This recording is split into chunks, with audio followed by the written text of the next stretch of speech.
Hello students, previous video में we are discussing about inner product और एक question हम लोगों ने किया था। ठीक है, ये क्वेश्चन मैं आप लोगों को करा रही थी। ठीक है भाई, ये वीडियो एक्चुअली मैं जो बना रही थी वो मेरे से डिलीट हो गया था गलती से फ़ोन से, तो इसको मैं वापस से बना रही हूँ। तो सब कुछ आज के वीडियो में जितना कुछ है वो सब कुछ आपको पेज पे हुआ मिलेगा। ठीक है, बस मैं आपको समझा रही हूँ। समझ में आ गई बात आपको? तो ये आपका क्वेश्चन है, ये आपको गिवन है a p bar is equal to del x p bar upon del x q a q, और आपको प्रूव करना है ये एक्सप्रेशन। ठीक है, तो आपको ये प्रूव करना है। अगर आप दोनों को ध्यान से देखो तो आप देख रहे होगे कि ए क्यू एल एच एस में आ गया और बाकी की सारी चीज़ आर एच एस में आ गई है, लेकिन इसको ऐसे डायरेक्ट नहीं लेकर के जाते, एक प्रोसेस के थ्रू लेकर के जाते हैं, तो इसको थोड़ा सा ध्यान से देखना आप। ठीक है, हालांकि हम ये काम कर चुके हैं, जहाँ हमने कंट्रावेरिएंट और कोवेरिएंट आंसर पढ़े थे तो वहाँ हमने उनका ट्रांसफॉर्मेशन भी पढ़ा था। सेम वही का वही है। ठीक है, ये क्वेश्चन आया हुआ है एक्चुअली, इसलिए मैं आपको करा रही हूँ। ठीक है, देखें, a p bar is equal to del x p bar upon, ये तो आपको गिवन है। मैंने आपको इसको मल्टीप्लाई कर दिया दोनों साइड, किससे? Del x q upon del x r bar से। ठीक है, दोनों तरफ। तो ये del x q upon del x r bar से एल एच एस में मल्टीप्लाई कर दिया और आर एच एस में भी मल्टीप्लाई कर दिया del x q upon del x r bar से। समझ में आ गई? ऐसा हम क्यों करते हैं? ऐसा हम इसलिए करते हैं ताकि ये एक दूसरे से कैंसिल हो जाए। आपको दिख रहा होगा कि हम अपोजिट से मल्टीप्लाई करते हैं, मतलब इस साइड पे जो चीज़ होती है उसके अपोजिट से करते हैं। यानी कि ये डेल एक्स क्यू है और नीचे एक तीसरा वेरिएबल लेते हैं, पी क्यू के अलावा तीसरा वेरिएबल लिया है हमने आर। समझ में आ गई बात? फिर हमने क्या किया कि ये डेल एक्स क्यू तो हट गए, क्या बचा? Del x p bar upon del x r bar. इसको मैं क्रोनेकर डेल्टा की प्रॉपर्टी से del p r bar a q लिख सकती हूँ। समझ में आ रही बात आपको? ठीक है, ये हम क्रोनेकर डेल्टा की जो हमने प्रॉपर्टी पढ़ी थी तो वहाँ हमने पढ़ा था कि हम इस पार्शियल डिफरेंशिएशन को ये लिख सकते हैं। ठीक है, ये डिसाइड होता है इन इंडिसेस के ऊपर। ये इंडिसेस जो होंगे क्रोनेकर डेल्टा में भी वही इंडिसेस आएंगे। समझ में आ गई बात आपको? फिर क्रोनेकर डेल्टा की ये वैल्यू 1 कब होगी? जब P is equal to r होगा। ठीक है, तो ये डेल पी आर बार जो है ये हो गया आपका 1। ए क्यू जो है उसको एल एच एस में लिया, ये तो 1 हो गया, और इधर ये जो है आर एच एस में आ गया डेल एक्स क्यू अपॉन, ये आर जो है इसकी जगह पर क्या रख दिया है? पी रख दिया है, क्योंकि आप p is equal to r कह रहे हो। ठीक है, तो ये आपका प्रूव हो गया del x q upon del x r bar a p bar. समझ में आ गई बात आपको? ठीक है, ये क्वेश्चन आपका हो गया, देख लेना आप इसको। ठीक है, नोट कर लेना, और सिंपल सा ये बस मल्टीप्लाई करना है दोनों साइड पे, और जो कैंसिल हो रहा है उसको कैंसिल कर देना है, और जो बचता है उसमें आपको क्रोनेकर डेल्टा यूज़ करना है। समझ में आ गई बात आपको? ठीक है, ये क्वेश्चन हो गया। इसके अलावा मैंने शुरू कर दिया था मैट्रिक टेंसर, है ना, इसको भी मैं समझा चुकी थी, बट वो वीडियो थोड़ा मिस हो गया, तो आप देख लें, इसको समझ ले फटाफट से। मैट्रिक टेंसर, जो मैट्रिक टेंसर होता है उसको क्या बोलते हैं? दूरिक प्रदिश। ठीक है, नाम से पता चल रहा है दूरिक प्रदिश, मतलब ये एक ऐसा प्रदिश होगा जो डिस्टेंस के बारे में बताएगा। समझ में आ गई बात? तो दूरिक प्रदेश को बताने के लिए क्या करेंगे? सबसे पहले देखें, सपोज करो आपके पास, मैं अभी टेंसर की बात नहीं कर रही हूँ, कर्वीलिनियर कोऑर्डिनेट की बात नहीं कर रही हूँ, अभी मैं सिर्फ इतना कह रही हूँ कि आपके पास अगर कोई वेक्टर आर वेक्टर होता है तो आप उसको कैसे बताते हो? एक्स आई कैप प्लस वाई जे कैप प्लस जेड के कैप, ऐसे बताते हो। ठीक है, अगर मुझे इसका डिफ्रेंशिएशन करूँगी डी आर, तो वो क्या मिलेगा? डी एक्स आई कैप प्लस डी वाई जे कैप प्लस डी जेड के कैप। ठीक है, और अगर मैं इस डिस्टेंस का स्क्वायर करूँगी तो वो ये मिलेगा, आई कैप जे कैप के कैप का जो भी कोफिशिएंट होगा उसका स्क्वायर से आपको डिस्टेंस मिल जाती है। समझ में आ गई बात आपको? ठीक है, अब ये देखिए, ये मैंने कैसे लिखा है, इसको कैसे ये समझ में आया आपको, इसलिए मैंने आपको पहले ये चीज़ समझाई है। ठीक है, हालांकि ये रफ का काम है और ये चीज़ हमने बाद में भी डिस्क्राइब कर दी है।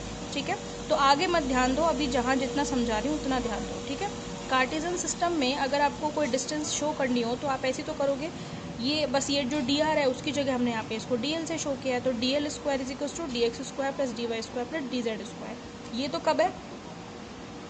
कार्टेशियन फॉर्म में। ठीक है, अगर इसी चीज़ को मैं कर्वीलिनियर कोऑर्डिनेट सिस्टम में बताऊंगी तो मैं कैसे बताऊंगी?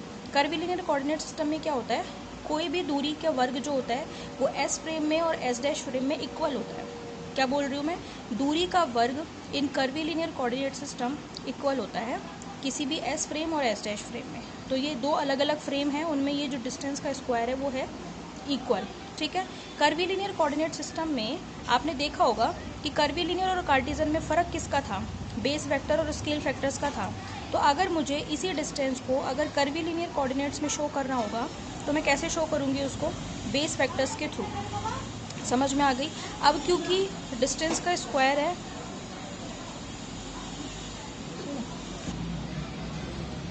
ठीक है, कार्टेशियन कोऑर्डिनेट सिस्टम में, हाँ यहाँ थी मैं, कर्वीलिनियर कोऑर्डिनेट सिस्टम में अगर मुझे डिस्टेंस का स्क्वायर बताना होगा तो मैं इसी तरीके से बताऊंगी, ठीक है। चलें देखें किस तरीके से बताएंगे हम इसको, बेस वेक्टर्स के थ्रू बताएंगे। बेस वेक्टर क्या होते हैं आपको पता ही है, बेस वेक्टर होता है, अगर आपको कोई बेस वेक्टर बताना है तो आप कैसे बताओगे, स्केल फैक्टर और साथ में उसके डिस्टेंस, क्योंकि कोई भी वेक्टर है उसको दिखाने के लिए मैग्नीट्यूड चाहिए होता है, साथ में डायरेक्शन चाहिए होती है। समझ में आ रही है बात आपको। तो यहाँ पे अगर मुझे डिस्टेंस कोई भी बतानी होगी तो मैं कैसे बताऊँगी, विद बेस वेक्टर, ठीक है। कार्टेशियन में तो सिंपली डिस्टेंस से बता देते हैं, लेकिन कर्वीलिनियर कोऑर्डिनेट सिस्टम में किससे बताया जाता है, बेस वेक्टर्स के थ्रू, ठीक है। तो जब मैं इन दो बेस वेक्टर्स का डॉट प्रोडक्ट करूंगी, d u i d u j किसको बता रहा है, 3 कोऑर्डिनेट्स को। 3D कोऑर्डिनेट सिस्टम है तो आई बराबर जे इज इक्वल्स टू 1 2 3 है, जे इज इक्वल्स टू 1 2 3 है। समझ में आ गई। तो ये तो हो गई आपकी इक्वेशन नंबर 1, इसकी मुझे ज़रूरत पड़ेगी आगे समझाने के लिए, ठीक है। आगे देखिए कार्टेशियन में ये होता ही है ना, कार्टेशियन में आप उसको d x d y d z से बता सकते हैं डिफ्रेंसिएशन करके।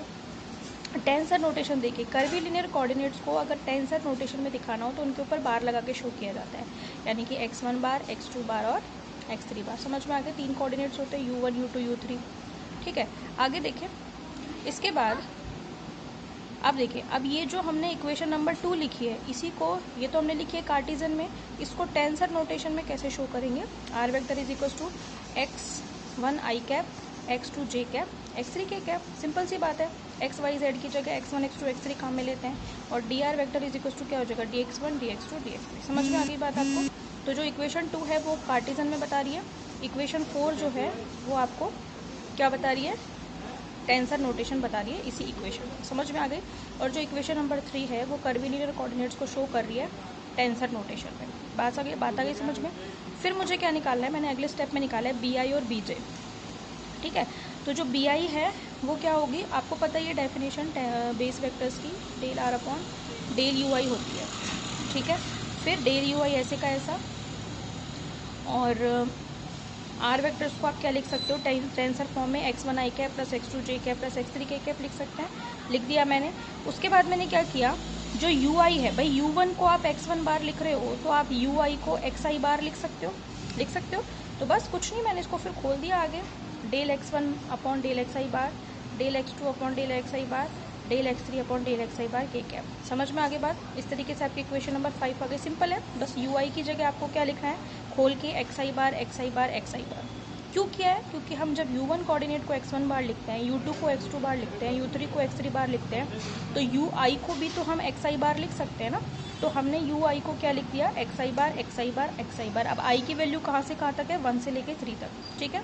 Similarly B J is equals to del are upon del U J खोलेंगे बेस वेक्टर की डेफिनेशन से, और del x1 upon del x j bar, del x2 upon del x3 bar, और del x3 upon del x j bar. समझ में आ गई बात आपको।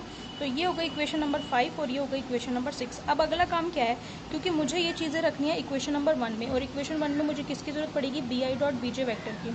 तो आपका होमवर्क क्या है, आपको फाइंड आउट करना है कि क्या होगा b i vector dot b j vector. और आपके सामने इक्वेशन 5 और इक्वेशन 6 है, आपको दोनों का डॉट प्रोडक्ट करके रेडी रखना है, और नेक्स्ट वीडियो जो है वो मैं इससे आगे शुरू करूँगी। समझ में आगे बात आपको, ठीक है। Okay, thank you.